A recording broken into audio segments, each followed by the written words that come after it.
Merci beaucoup. Juste un petit chiffre avant de commencer. On parlait l'autre jour, une réunion à l'Office de tourisme de 5,2 millions de visiteurs sur Honfleur chaque année. Il faut savoir que la région, dans son site internet d'attractivité, cite un chiffre qui me paraît être très important. 13% des visiteurs du Calvados sont des visiteurs qui viennent d'Amérique du Nord, États-Unis, Canada. Et ils représentent 40% des nuitées d'hôtel. Parce que on sait qu'à Honfleur, il y a des gens qui viennent en tour opérateur une journée. Un touriste québécois, quand il vient en Normandie, en moyenne, il reste 9,7 jours. Donc, en termes de nuitées d'hôtel, c'est quelque chose d'important. Et c'est vrai qu'avec des circuits comme ceci, et on a croisé des Québécois ici, là, à la cidrerie au mois de juin dernier, et une famille québécoise qui était en vadrouille, et puis qui se promenait comme ça, à qui on a présenté une pré-maquette, qui nous a dit, mais voilà, c'est exactement ce qu'il m'aurait fallu, etc.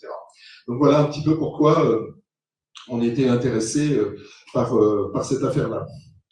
Donc un dernier petit mot, et puis on va rentrer dans le vif du sujet. Hein.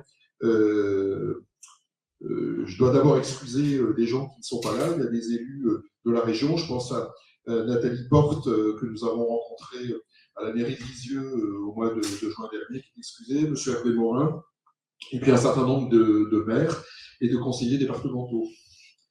Voilà. Et puis des petits remerciements, quand même, la municipalité de Beuzeville, hein, qui nous a toujours prêté ses locaux, son matériel, son personnel. Si nous sommes ici à la cidrerie, c'est parce que la mairie de Beuzeville, évidemment, nous accueille. On va remercier aussi chaudement l'Office de tourisme et la communauté de communes hein, qui nous ont reçus, écoutés et qui ont vu un peu la démarche que nous étions en train de mettre en œuvre. Hein, et on parlait tout à l'heure de projets antérieurs comme des lavoirs qu'on avait pu mettre en œuvre il y a quelques années, mais là, vraiment l'idée c'est d'arpenter le terrain, pour reprendre une expression de Denis tout à l'heure. Et puis, je précise qu'on a aussi parmi les gens qui sont excusés, M. Sanchez, qui est l'ancien délégué consul général de France à Québec, hein, que nous avons rencontré, M. Alex Hauser, conseiller départemental de Beuzeville, qui est retenu, excellent, mais qu'on a eu longuement encore hier au téléphone. Et puis, évidemment, les gens de la commission, sans qui rien n'aurait été possible, qui nous ont soutenus, encouragés, qui ont su aussi mettre en valeur notre projet. On a pu le présenter au Sénat il y a quelques temps pendant un colloque. Denis, Alain Bourreau, ici présent, présentait aussi son projet pour la Vienne. Et puis, je dirais, les deux co-présidents et les deux secrétaires généraux de la commission qui ont toujours été avec nous. Et puis, j'ai une petite pensée aussi pour quelqu'un qui est absent aujourd'hui, c'est Raymond Côte, qui est en train de monter un projet similaire au nôtre en Champagne-Ardenne. Voilà. Vraiment, on peut tourner. Voilà. Allez-y.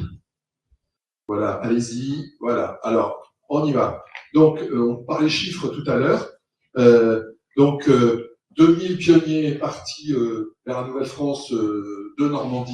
Ça, ce sont les chiffres que nous avons. Je précise que je vous aurais parlé il y a 3 mois. J'étais autour de 1600. Là, on est à 2000. Et Chantal vous parlait tout à l'heure de notre projet. Tout à l'heure, on va être rejoint par notre informaticien qui a débarqué à Roissy ce matin, mais qui a loupé son train à 1 minute. Donc, on a un ami qui est parti le chercher. Il va nous rejoindre. Et donc, il vient pour 3 mois pour travailler avec nous. Parce qu'il existe une multitude de fichiers informatiques de support différents. Et donc, le projet qu'on a et qu'on va mener là pendant les 3 prochains mois avec Alain et avec d'autres, c'est de fusionner toutes ces bases pour les fiabiliser, les renforcer.